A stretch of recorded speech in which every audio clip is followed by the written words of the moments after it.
Hello students, I welcome you in today's session of physics. And in physics, you know very well, we were discussing a topic. In lecture number 1, we had covered out most of this topic of this chapter, which is your refraction of light through a prism and scattering of light. Clear? So let's have a see how much we had covered out in this chapter. You can see here, we had covered out the prism, the first one. After that, we had covered out the refraction through a prism. Clear? After that, we had calculated the value of angle of deviation, which is your minimum deviation. Fine. Then we have covered out this graph also.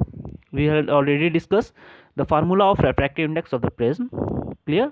So up to this we had covered out in the lecture number 1, and today we are going to take from the deviation produced by a thin prism. So pay attention students.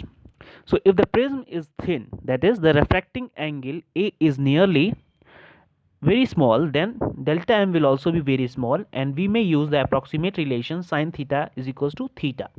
So where theta is in radian, so you can write this at the above expression sin a plus delta m by 2, or you can simply write it a plus delta m by 2, and sin a by 2 equals to how much? A by 2. So in place of sin you can put the values. So there is a relation of refractive index comes out to be n is equals to a plus delta m by 2 and a by 2. So finally you can see here the minimum deviation relation is n minus 1 multiplied by a.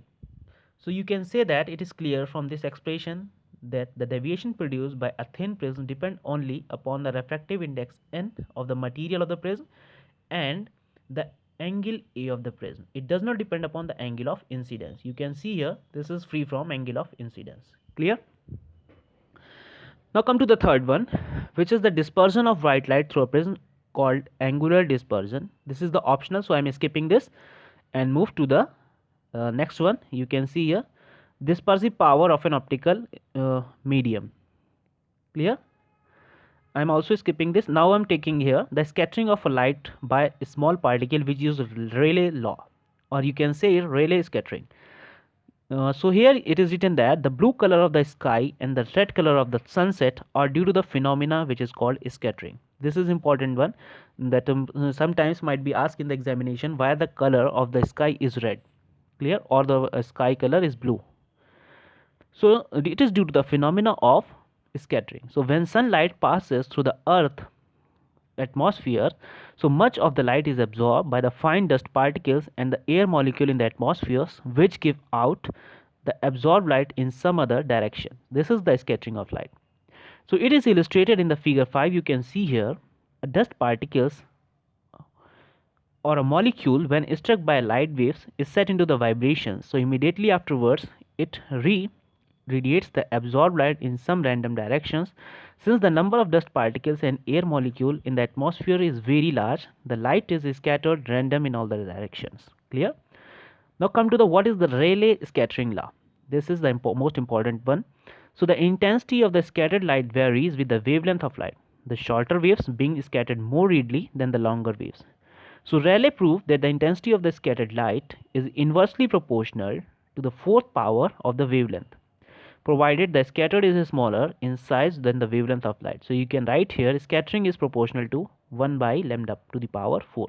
This is the scattering, Rayleigh scattering law.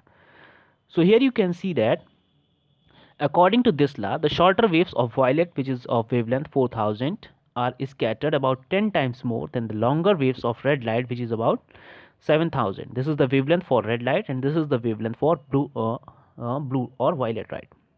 So the other colors are scattered by the intermediate amounts. Clear? Now here are the phenomena based on the upon the scattering of light. What are the phenomena? First, C1, a number of optical phenomena can be explained on the basis of scattering of light. So see the first one. The sky appears bluish. So when we look at the sky, we receive sunlight scattered by the fine dust particles, so air molecule and water vapors molecule present in the atmosphere.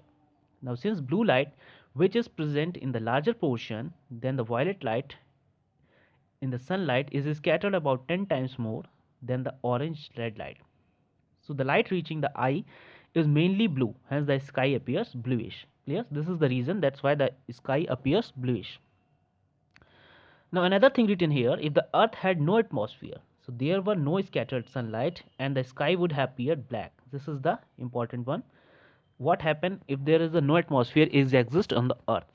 then in that case the color of the sky looks like black. So in fact the sky does not appear black to the astronauts in the space above the earth surface. Clear? Now come to the second one. The clouds appear white. So the dependence of the scattering, which is your 1 upon lambda to the power 4 by the Rayleigh scattering law, is valid only when the scattered particle or molecule are much smaller than the wavelength of light or air molecules. So clouds, however, contain the droplets of ice crystal, then are much larger than the eye, and they hence scatter light of all the wavelength nearly equal. Hence, cloud appears white. Now what come to the third one. At sunrise or sunset the sun appears reddish. Why? So the scattering of light also explains the reddish appearance of the sun at the sunset or sunrise. So at sunrise or sunset the sun is nearer the horizons and the sun rays reach the earth after passing through the maximum distance in the atmosphere. You can see this is the figure number 6 showing the reason why the sunset or sunrise is reddish. So during the passage, the light is scattered the air molecules and the fine dust particles. Since the scattering is proportional to 1 upon lambda to the power 4, so most of the blue and the neighboring colored light is scattered out before reaching the observer. Hence, you can say here the light received the observer is predominantly red. So for a similar reason, the sun appears orange red in fog or mist. Fine. So at noon, when the sun is overhead, the sun rays travel minimum distance in the atmosphere and there is a little scattering. Hence the sun appears almost white, in fact slightly yellowish, because some blue light is scattered. So that is the thing is showing here in the figure number 6. You can see here this is the horizon region and this is the vertical region. And in both the cases, the color of the sun is changed. Now come to the fourth one. Red light is used in danger signals because there is a little scattering of red light passing through the atmosphere and hence the signals is distinctly from quite a large distance. This is why the banner used to stop the train, the cricket ball, the cross painted on ambulance are all red in color. Fine. Now come to the fifth and the last one. Infrared photography is possible in fog or mist. So there is almost no scattering of the infrared rays by fine particles because scattering is proportional to 1 upon lambda to the power 4. Hence these rays are able to penetrate fog and mist. And with the aid of the filters and special infrared photographic plates, clear pictures can be taken in dense fog. So this is the end of the chapter, students. You can see here these are the few numericals. So you have to solve these numericals and I hope I cover all the topics and you understood it very well. If you still feel any doubt, you can ask me in the comment section. And this is the end of the chapter. We will meet with a new lecture and the new chapter in our next class. Till that, do study. Thank you, class. Thank you very much.